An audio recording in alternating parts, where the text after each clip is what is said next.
This, my friends, is Cricbuzz Chatter. Adam Collins, Michael Vaughan on another mad day, really. They're all mad days in this series. Australia bowled out England for 334. In response, they've just gone at 5.5 because that's what Australia decided to do. They're 378 for 6. They've got a lead of 44. Alex Carey's still there going beautifully on 40-something. There were a number of substantial partnerships. There were even more drop catches than that. Bryden Cast has got 3 for $1 million, but might have bowled the most important over of the match. Vaughanie, give it your best shot. Well, he had 5 drop catches, but 2 amazing catches. Yeah. Marnus to get rid of Joffre. That was the flying Marnus. And then Will Jacks has produced one of the great Ashes catches to get rid of Steve Smith. It was a remarkable grab. It was behind him. He had no chance. He ran 10 yards and flew. So we've had a flying Marnus, a flying Will Jacks. We've had some rubbish. You know, England just didn't get it right with the ball today. You know, for whatever reason, they didn't get the right lengths. They allowed Weatherald to get off to a fly with lots of wide stuff. The amount of runs that have come behind the wicket, which tells you too short, too straight. There was a few that were off the edge, but primarily lots of short stuff being cut, pulled down to that region.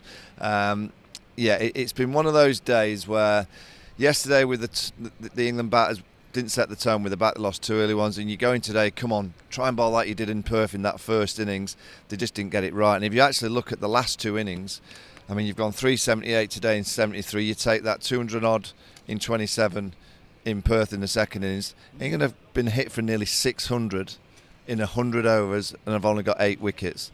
There's been damage done. And when you're seeing drop catches go down, is that concentration? Is it pressure? Only the England side know that. You know, we'll keep going on about the preparation. The only way that I believe that you can get right to be concentrated in the field is by fielding. Not by having fielding drills at night, because you know the ball's coming to you all the time. I'm not the right person to talk about fielding, may I just add, because I dropped plenty, but I knew it was because of my concentration, and the only way you get good at that is by doing it, and England just haven't done enough of it recently. And when Australia got the opportunity today, boy, they got off to a flyer. They put down Travis Head early. That was Jamie Smith behind the wicket. Not the only time he would be under scrutiny today with his glove work. Another chance that was probably his late in the day, but Weatherald down the other end was actually the aggressor, not Head. 72, his second test match. Umpteen cut shots. I mean, the way he cut the ball with such precision, it did lay a bit of a foundation. So Australia were at one stage 77 for none, then 77 for 1, then a 69-run partnership for the second wicket, a 50-run partnership for the third wicket, a 95-run partnership for the fourth wicket. I mean, that's good, lots of starts, but I suppose you could argue as well it wasn't as ruthless as you might expect the Australians to be. They did lose wickets when they were still behind, not behind in the game necessarily, but behind on the scoreboard at least, where they didn't completely capitalise on the position they were in until quite late in the day. Well, there were 291 for 3, Cameron Green on 45, Smith in, and you're thinking, oh, this is looking ugly. This is looking like a 500 kind of score, and Smith would be not out overnight. Yeah. Cameron Green was playing with great control, and then suddenly it was almost like Australia did what England do, where they gift a wicket and then there's a flying catch. And how often do we see that when someone makes a mistake, something brilliant happens, or some kind of movement in the pitch?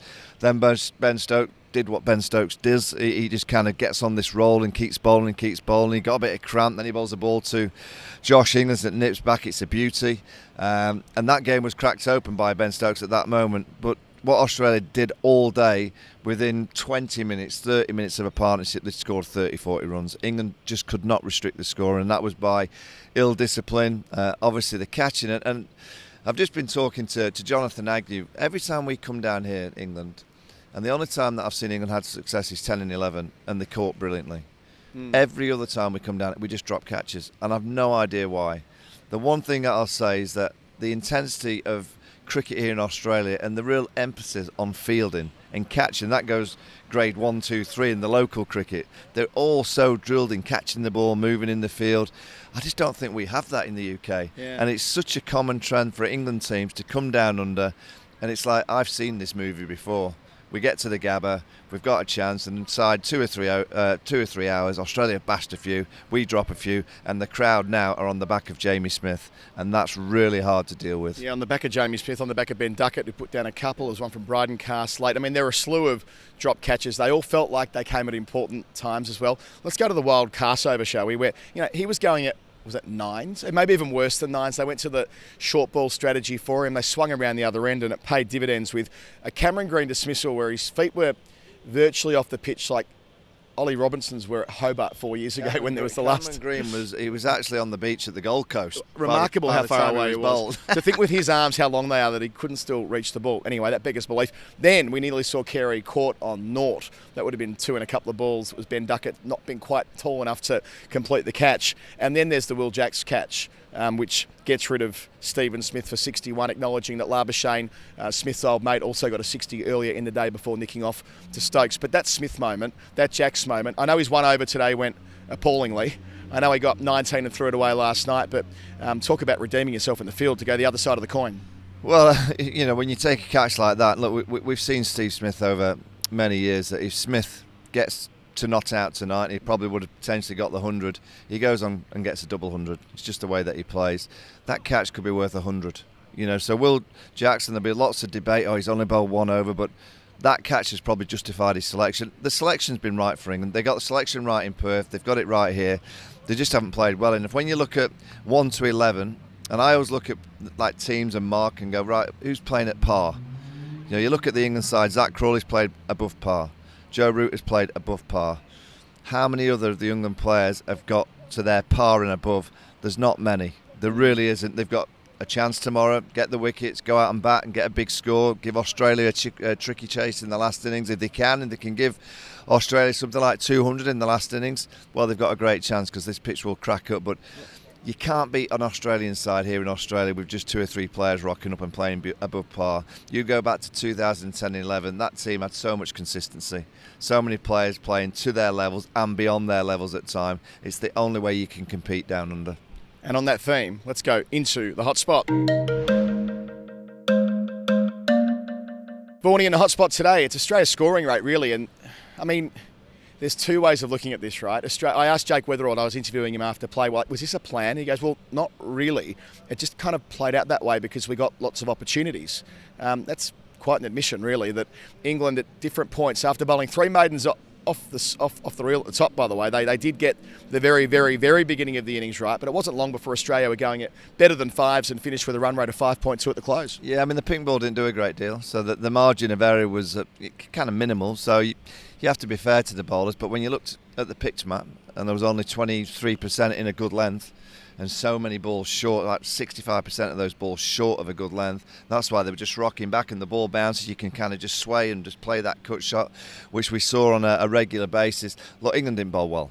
That's they didn't bowl well in Perth in the second innings. They bowled brilliantly in the first innings of this series so far. The next 2, they've got a chance tomorrow to redeem themselves. They might have a chance in the last innings to properly redeem themselves. But 2 out of 3 so far, they've not quite been at the races.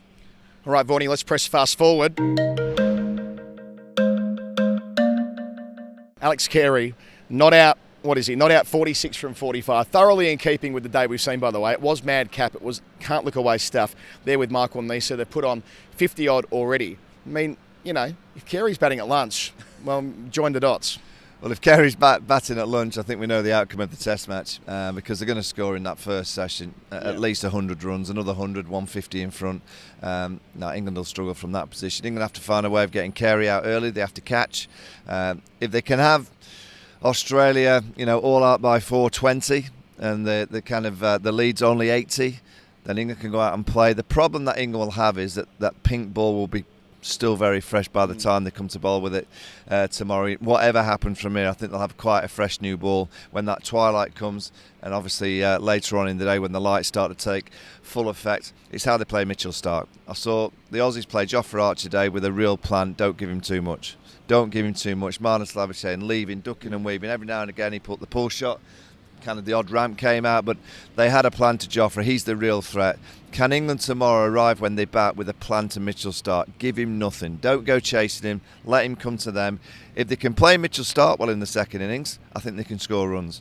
But I have a doubt that they'll be able to stop those big drives to Mitchell Starc, who's a wonderfully skilled bowler, and that's going to be the real challenge. How they play Starc is going to define how quickly this game finishes. Beautifully summed up, as always, by Michael Vaughan. I'm Adam Collins. This is Cricbuzz Chatter with a lead of 44 for Australia. We'll do it all again tomorrow. Bye.